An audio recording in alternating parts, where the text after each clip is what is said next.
성경 187쪽 사도행전 1장 1절부터 5절까지 말씀입니다.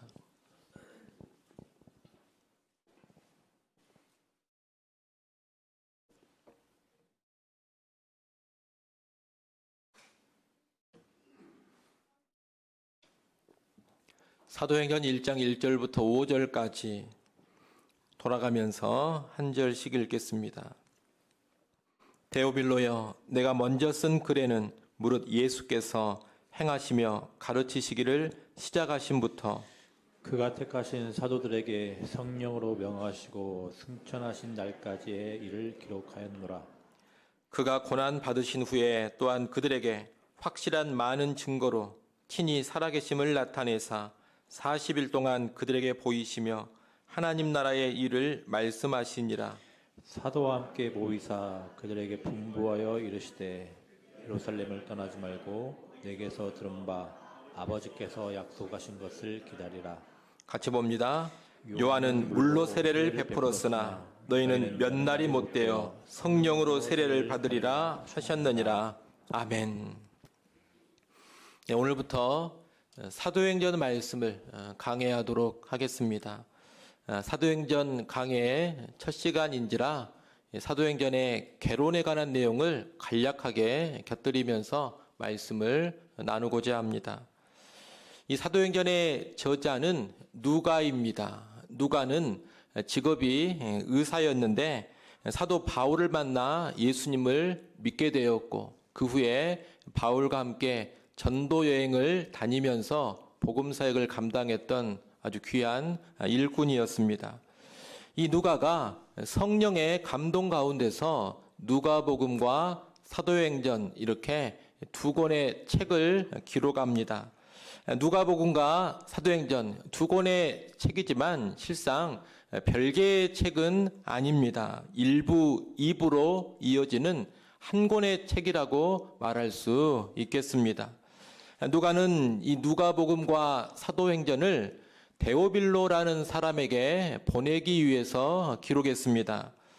이 데오빌로는 로마 제국의 고위 관료로 보입니다. 왜냐하면 누가복음 1장 3절에 이 데오빌로가 나오는데 누가가 어떻게 호칭하느냐? 데오빌로 각하 이렇게 호칭을 하고 있기 때문입니다. 이 각하라는 호칭은 높은 사람한테 쓰는 호칭입니다. 그래서 이 데오빌로를 로마 제국의 고위 관료가 아닌가 이렇게 생각을 하는 겁니다. 아마 로마 제국의 고위 관료로서 복음을 듣고 예수님을 믿은 사람 같습니다. 누가는 바로 이 데오빌로의 믿음을 더욱 견고하게 만들기 위하여서 누가복음과 사도행전 이 두 권의 책을 써서 보낸 겁니다. 이 책의 이름이 사도행전인데 이 사도행전이라는 이름은 아주 오래전부터 붙여졌던 이름입니다. 헬라어 성경 사본들을 보면 2, 3세기 성경 사본에 이 책의 이름을 그냥 행전 또는 사도행전 이렇게 부르고 있습니다. 또 4세기의 교부들도 이 책을 일컬을 때 사도행전이라고 부르고 있습니다. 실제 이 책의 전반부라고 할 수 있는 12장까지는 사도 베드로의 사역이 주로 나오고 있고 또 13장부터서는 사도 바울의 사역이 주로 나오고 있습니다. 그러니 이 책을 사도들의 행함 곧 사도행전이라는 명칭으로 부르는 것은 적절하고 타당합니다. 그런데 이 책의 내용을 우리가 잘 살펴보면 성령의 일하심이 아주 많이 나옵니다. 그래서 어떤 사람들은 이 책은 사도들의 행함이 아니라 성령의 일하심을 강조하는 책이다 이렇게 생각을 했습니다. 이런 생각 가운데 이 책을 뭐라고 불렀느냐? 사도행전이 아니라 성령행전 이렇게 불렀습니다. 18세기부터 이 명칭이 많이 언급되었는데 오늘날에도 성령행전이라는 이름을 훨씬 더 좋아하는 사람들이 많이 있습니다. 사도행전, 성령행전 둘 다 일리가 있습니다. 이 책에는 분명 사도들의 사역이 중점적으로 기록되어 있습니다. 더불어 이 사도들의 사역은 분명히 성령의 일하신 가운데 일어나고 있는 겁니다. 그러니 사도행전도 타당하고 성령 행전도 타당합니다. 우리가 사도와 성령 이 둘 중에 어느 하나를 무시하거나 배제하는 것은 결코 바람직하지 않습니다. 그런데 이런 맥락에서 우리는 이 책에 또 다른 명칭을 하나 생각해 볼 수가 있겠습니다. 어떤 명칭이냐? 바로 예수 행전입니다. 오늘 본문 1절, 2절에 보면 누가가 데오빌로 각하에게 먼저 써서 보낸 누가복음에 관한 간략한 설명을 하는 내용이 나옵니다. 오늘 본문 1절, 2절 말씀을 여러분이 한번 읽어보십시오. 1절, 2절 말씀 읽습니다. 데오빌로여, 내가 먼저 쓴 글에는 무릇 예수께서 행하시며 가르치시기를 시작하신부터 그가 택하신 사도들에게 성령으로 명하시고 승천하신 날까지의 일을 기록하였노라. 아멘. 여기서 내가 먼저 쓴 글이라는 구절이 나오는데, 내가 먼저 쓴 글이란 누가가 첫 번째로 기록해서 보낸 누가복음을 가리키는 겁니다. 이 누가복음에서 다룬 내용이 무엇이냐? 예수께서 행하시며 가르치시기를 시작하신부터 그가 택하신 사도들에게 성령으로 명하시고 승천하신 날까지의 일들입니다.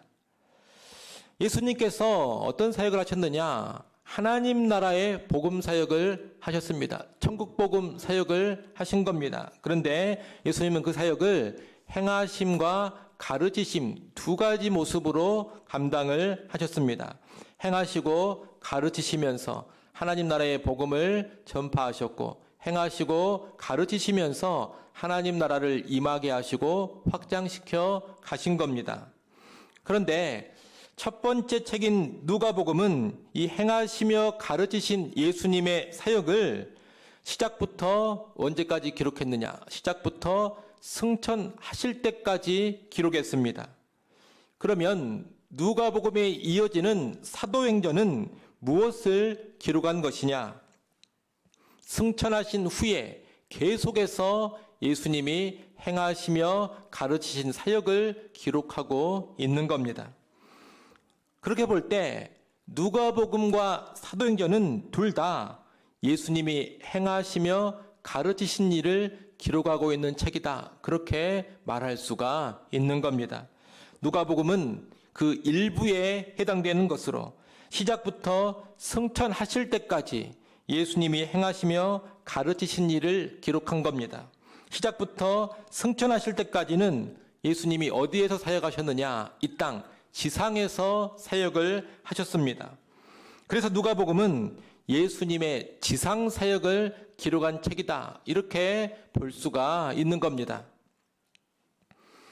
그리고 사도행전은 그 2부에 해당되는 것으로 예수님이 승천하신 후에 행하시며 가르치신 일을 기록한 겁니다.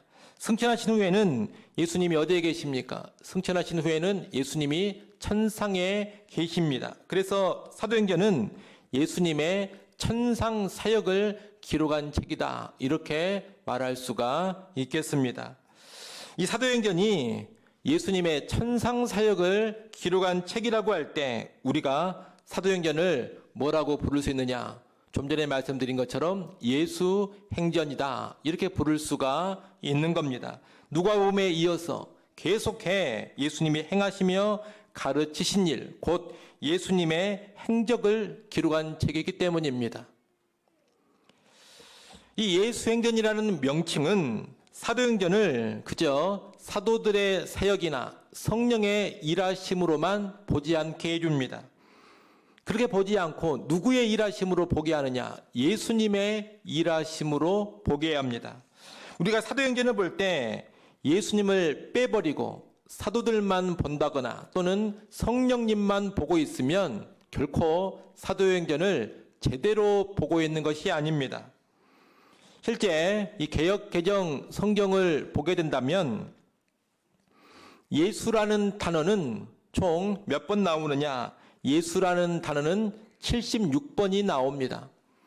이 개역개정 성경에 그러면 성령이라는 단어는 몇 번 나오느냐? 성령이라는 단어는 50번 나옵니다. 그리고 사도라는 단어는 48번이 나옵니다. 이렇게 단어의 횟수만 보더라도 어떤 단어가 가장 많이 사용되고 있느냐? 예수라는 단어가 가장 많이 사용되고 있습니다.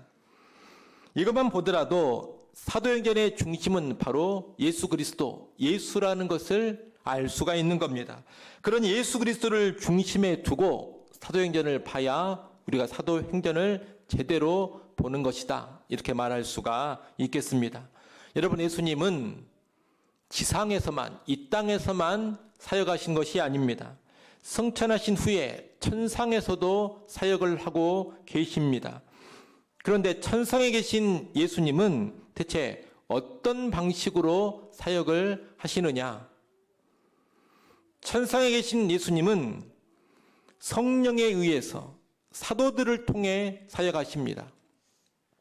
한번 따라해 보십시오. 성령에 의해 사도들을 통해 사역하신다.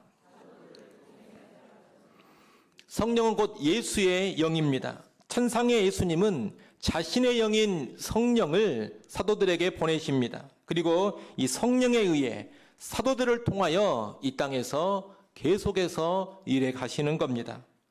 오늘 본문에서 우리는 예수님의 이 천상 사역의 방식인 사도들과 성령에 관하여서 더 자세히 알 수가 있습니다. 먼저 2절, 3절은 사도들에 관한 정보를 주고 있습니다. 오늘 본문 2절, 3절 말씀 여러분 또 읽어보십시오. 2절, 3절 말씀 읽습니다. 그가 택하신 사도들에게 성령으로 명하시고 승천하신 날까지의 일을 기록하였노라.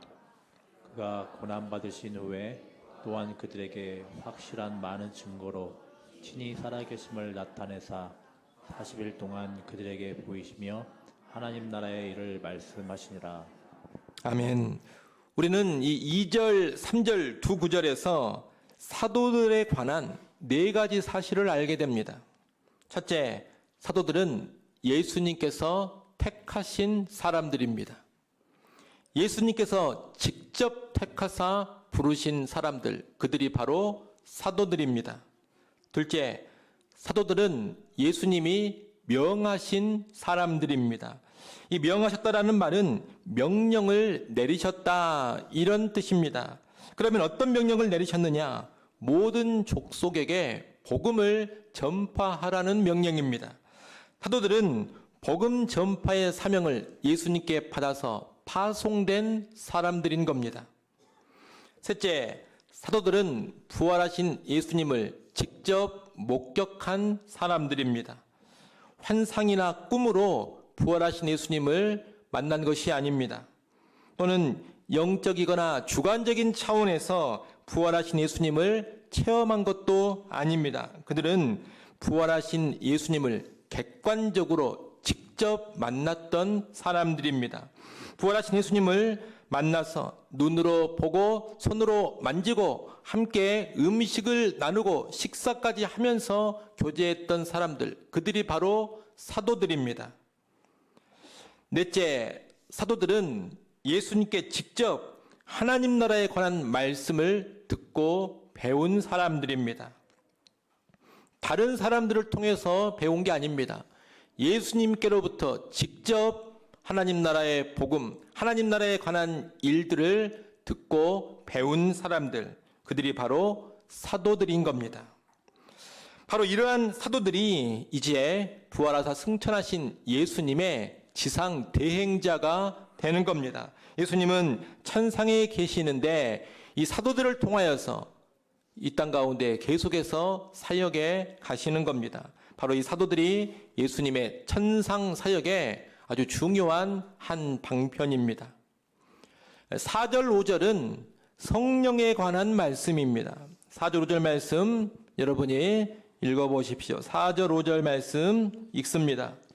사도와 함께 모이사 그들에게 분부하여 이르시되 예루살렘을 떠나지 말고 내게서 들은 바 아버지께서 약속하신 것을 기다리라. 요한은 물로 세례를 베풀었으나 너희는 몇 날이 못되어 성령으로 세례를 받으리라 하셨느니라. 아멘. 예수님은 사도들에게 예루살렘을 떠나지 말고 내게서 들은 바 아버지께서 약속하신 것을 기다리라 이렇게 말씀합니다. 예루살렘을 떠나지 말라고 하신 것은 온 세상을 향한 복음의 전파가 이 예루살렘에서부터 시작되어야 하기 때문입니다. 내게서 들은 바 아버지께서 약속하신 것이란 바로 성령입니다. 예수님은 이미 제자들에게 여러 차례 성령에 관하여서 말씀해 주셨습니다. 특히 요한복음 14장이나 16장을 보면 예수님이 제자들에게 성령에 관하여서 아주 많이 자세히 가르쳐 주신 것을 볼 수가 있습니다. 그리고 또 하나님은 구약의 선지자들을 통하여서 그의 백성에게 성령을 주신다는 약속을 거듭해서 말씀하셨습니다. 이렇게 예수님이 말씀하셨고 하나님 아버지께서도 약속하신 것, 그것이 바로 성령입니다. 그래서 예수님은 내게서 들은 바 아버지께서 약속하신 것을 기다려라 이렇게 말씀하고 있는 겁니다. 이제 사도들은 몇 날이 못 되어서 성령으로 세례를 받게 될 겁니다. 성령으로 세례를 받는다는 것은 승천하신 예수님께서 보내시는 성령이 사도들에게 임하는 것을 의미합니다. 이 성령의 세례가 있게 되면 성령께서 사도들 안에 내주하시게 됩니다. 그리고 이 성령께서 예수님과 사도들을 하나로 연합시켜 주십니다. 그래서 예수님은 천상에 계시지만 이제 성령을 통해 제자들과 함께 하시며 제자들과 하나 되어 이 땅에서 복음 사역을 감당해 가시는 겁니다. 이렇게 사도들에게 임하게 될 성령이 예수님의 천상 사역의 또 하나의 중요한 방편입니다. 결국 예수님이 공생의 기간 동안 준비시켜 두신 사도들 그리고 이제 곧 보내사 사도들에게 임하게 될 성령 이 둘이 예수님의 천상 사역의 방편이 되는 겁니다. 사도들과 성령이 결합되어질 때 예수님의 천상 사역은 이제 본격적으로 펼쳐지게 될 겁니다. 여러분, 부활 승천하신 예수님은 사도들과 성령을 통하여서 계속해서 이 땅에서 하나님 나라의 사역, 복음 사역을 감당해 가고 계십니다. 사도들과 성령을 통해 행하십니다. 사도들과 성령을 통해 가르치십니다. 사도들과 성령을 통해 행하시고 가르치시며 죽은 영혼들을 살리시고 잠든 영혼들을 깨워 주십니다. 사도들과 성령을 통해 복음을 전파하시며 사탄의 견고한 진을 파하고 하나님 나라를 확장시켜 가시는 겁니다. 오늘 본문은 바로 그러한 예수님의 천상 사역, 천상에서 행하실 복음 사역의 준비에 관한 말씀이라고 볼 수가 있겠습니다. 예수님과 함께 했던 사도들은 이제 며칠 후 성령을 받게 됨으로써 복음 사역을 감당할 준비를 마치게 되는 겁니다. 그런데 이 준비는 오늘날에도 비슷하게 나타납니다. 사도들과 성령을 통해 복음 사역을 계속 감당하신 예수님은 지금도 일하고 계십니다. 오늘날도 예수님은 천상에서 사역하고 계신다는 겁니다. 사도행전에서 그 예수님의 천상 사역의 방편이 사도들과 성령이었다면 오늘날 이 천상 사역의 방편은 무엇이냐? 여러분, 오늘날 천상에 계신 예수님이 이 땅에서 복음 사역을 감당하시는 그 사역의 방편이 무엇이겠습니까? 바로 교회와 성령입니다. 달리 말하면 그리스도인들과 성령이다 이렇게 말할 수가 있겠습니다. 그러니 오늘날 예수님의 천상 사역, 하나님 나라의 복음 사역이 이 땅에서 제대로 이루어지려면 먼저 무엇이 있어야 하느냐? 교회, 그리스도인들의 준비가 있어야 합니다. 오늘날 그리스도인 교회는 사도들과 동일한 직분을 가진 사람들은 결코 아닙니다. 사도들은 아주 독특한 직분을 가진 사람들로서 특정 시기에만 존재했던 사람들입니다. 사도행전의 사도들이 세상을 떠난 후에는 다시는 그와 같은 사도들이 이 땅에 존재하지 않습니다. 그러니 오늘날 그 누구도 내가 사도다 이렇게 주장할 수 없습니다. 사도는 없는 겁니다. 다만 사도들의 터 위에 세워진 교회가 사도적 역할을 감당할 뿐입니다. 교회가 사도는 아닙니다. 그리스도인들 그 누구도 사도가 될 수 없습니다. 다만 교회는, 그리스도인들은 사도들의 터 위에 세워져서 사도적인 역할을 감당할 뿐이라는 겁니다. 사도들이 예수님의 대행자로 사역했던 것처럼 이제 사도들의 터 위에 세워진 교회가 예수님을 대행하며 이 땅에서 사역을 하는 겁니다. 이렇게 오늘날 예수님의 대행자 역할을 하는 교회는 사도는 아닙니다만 사도들과 유사한 면들이 있습니다. 우리가 앞서 2절, 3절에서 사도들의 4가지 모습을 봤습니다. 택하심, 명하심, 부활하신 예수님을 직접 목격함, 하나님 나라의 일을 직접 들음, 이것입니다. 그런데 교회도 그와 유사한 모습이 있다는 겁니다. 먼저 교회는 어떤 사람들이냐? 택함받은 사람들입니다. 주의 택함을 받아 예수 믿어 구원받은 사람들, 그들이 바로 교회입니다. 그리고 교회는 복음 전파의 사명을 받아 세상으로 파송된 사람들입니다. 사도들처럼 교회 역시 모든 족속에게 복음을 전파하라는 예수님의 명령을 받은 사람들이고 예수님으로부터 세상으로 보냄받은 사람들인 겁니다. 또한 교회는 부활하신 예수 그리스도를 인격적으로 만난 사람들입니다. 사도들처럼 부활하신 예수님을 직접 객관적으로 만나가지고 눈으로 보고 손으로 만지며 함께 음식을 먹고 그런 사람들은 아닙니다. 그러나 영적인 차원에서 부활하신 예수님을 인격적으로 만나고 인격적으로 교제하는 사람들, 그들이 바로 교회입니다. 끝으로 교회는 예수님이 가르치신 하나님 나라의 복음을 듣고 배운 사람들입니다. 물론 사도들처럼 예수님께 직접 듣고 직접 배우지는 않았습니다. 교회는 예수님께 직접 듣고 직접 배운 사도들의 가르침을 통해서 하나님 나라의 복음을 배워서 알게 된 사람들인 겁니다.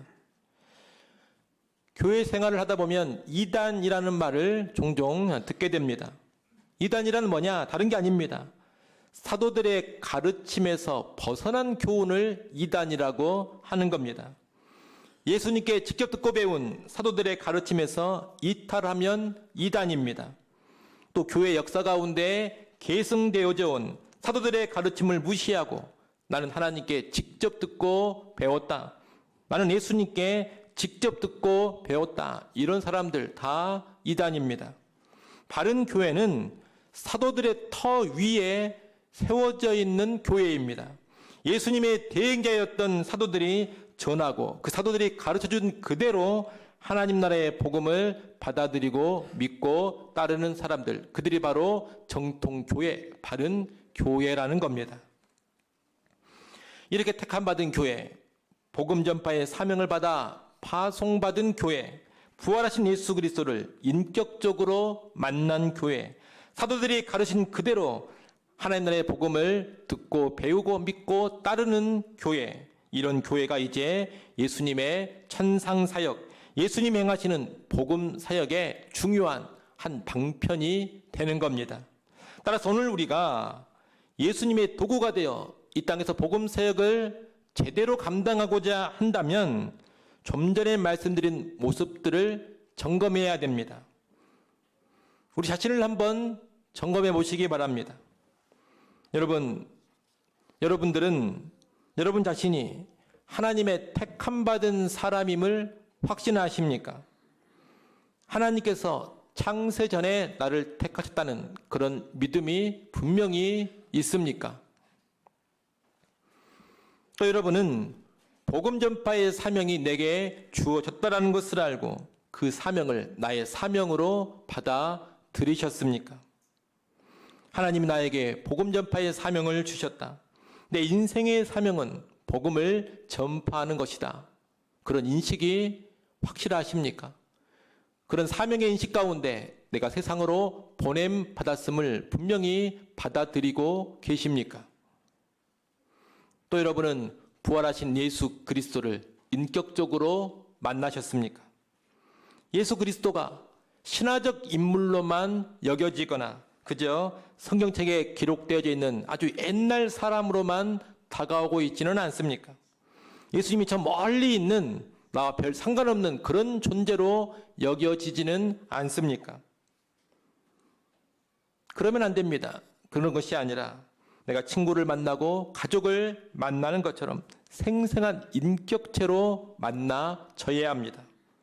인격과 인격 사이에 나누는 그런 교제, 인격과 인격 사이에 나타나는 그런 만남, 그런 교제와 그런 만남이 부활하신 예수님과 나 사이에 나타나고 있습니까? 또 다른 복음이 아닌 이단 사설이 아닌 사도들이 전하고 사도들이 가르쳐준 바로 그 진짜 복음을 분명히 듣고 배워 알고 있습니까? 진정한 복음을 제대로 믿고 따르고 있습니까? 여러분, 이 네 가지 내용을 반드시 점검해 보셔야 됩니다.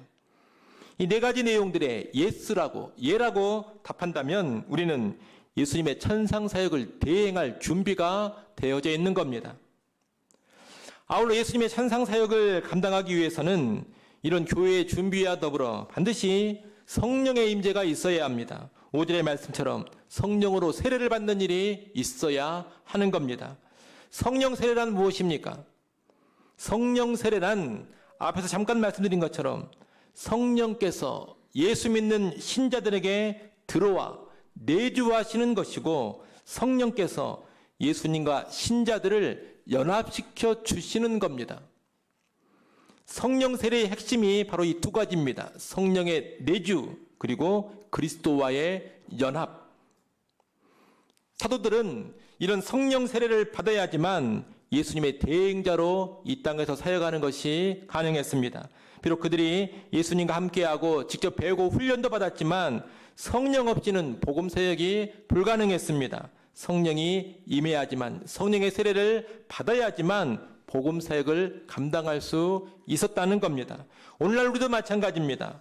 모여서 우리가 말씀을 배우고 훈련을 받았다 하더라도 성령이 없으면 절대로 복음 사역을 제대로 감당하지 못합니다. 천상에 계신 예수님의 대행자 역할을 수행하지 못합니다. 그래서 우리는 먼저 성령으로 세례를 받아야만 합니다. 그런데 이 성령 세례는 진실로 예수를 믿는 신자라면 다 받는 겁니다. 여러분이 여러분의 죄를 참으로 회개하고 예수 그리스도를 나의 구주로 영접하셨습니까? 참된 회개와 믿음이 오늘 내게 있습니까? 그렇다면 성령님은 여러분 안에 들어와 내주하십니다. 그리고 성령님께서 여러분과 예수님을 연합시켜 주십니다. 한마디로 참된 회개와 참된 믿음이 있다면 그 사람은 성령으로 세례를 받는 겁니다. 그런 여러분이 참으로 회개하고 예수님을 나의 구주로 영접했다면 성령 세례가 이미 나에게 주어졌음을 알아야 합니다. 그리고 성령 세례를 받았다면 이제 예수님의 천상 사역의 대행자로 살아갈 준비를 마쳤다라는 것도 알아야 합니다. 아울러 여기서 하나 더 덧붙이고 싶은 것은 성령의 충만입니다. 성령의 충만이란 뭐냐? 성령 세례를 통해 우리 안에 들어오신 성령님, 내주하시는 성령님께서 우리를 온전히 다스리시는 상태, 내주하시는 성령께서 나를 온전히 지배하고 다스리시는 상태, 이것을 가리켜 성령의 충만이라고 합니다. 바로 이 성령 충만, 성령이 나를 지배하고 성령이 나를 장악하는 그 모습이 있을 때 복음 사역을 온전히 감당할 수 있게 되는 겁니다. 우리가 사도행전을 보면 이 사도행전의 사도들은 성령 세례와 더불어 성령의 충만이 함께 나타납니다. 우리가 나중에 사도행전 2장을 볼 때 또 자세히 보겠습니다만 사도행전 2장 3절 4절을 보면 2장 3절은 성령의 세례를 받는 모습입니다. 그리고 바로 이어지는 2장 4절은 성령의 충만이 사도들에게 있었음을 말합니다. 성령이 주어짐과 동시에 성령의 충만이 사도들에게 함께 오순절날에 나타났던 겁니다. 사도들은 그 충만한 가운데 복음 사역을 감당했습니다.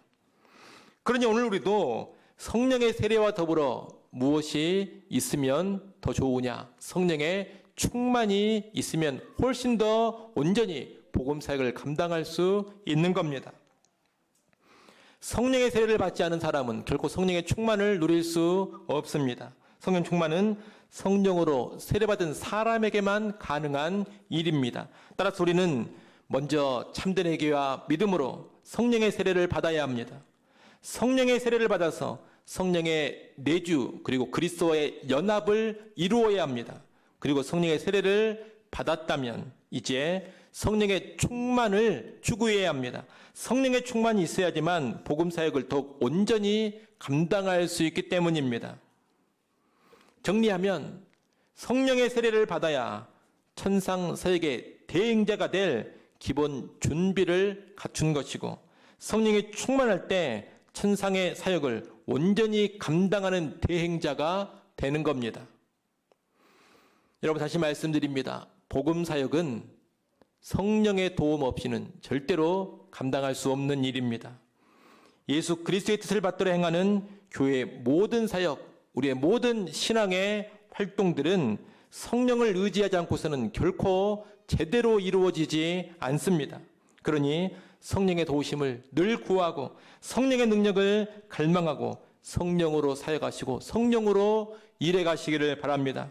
여러분, 결코 나의 의지만 동원하여 신앙생활 하려고 하지 마십시오. 신앙생활은 의지가 필요하기는 합니다만 내 의지만 가지고 하는 생활이 절대 아닙니다. 또한 신앙생활은 그저 습관과 경험으로 감당하는 것도 아닙니다. 그러니 습관과 경험으로만 신앙생활 하려고 하지 마십시오. 통밥으로 신앙생활 하지 마시고 통밥으로 사역하려고 하지 마십시오.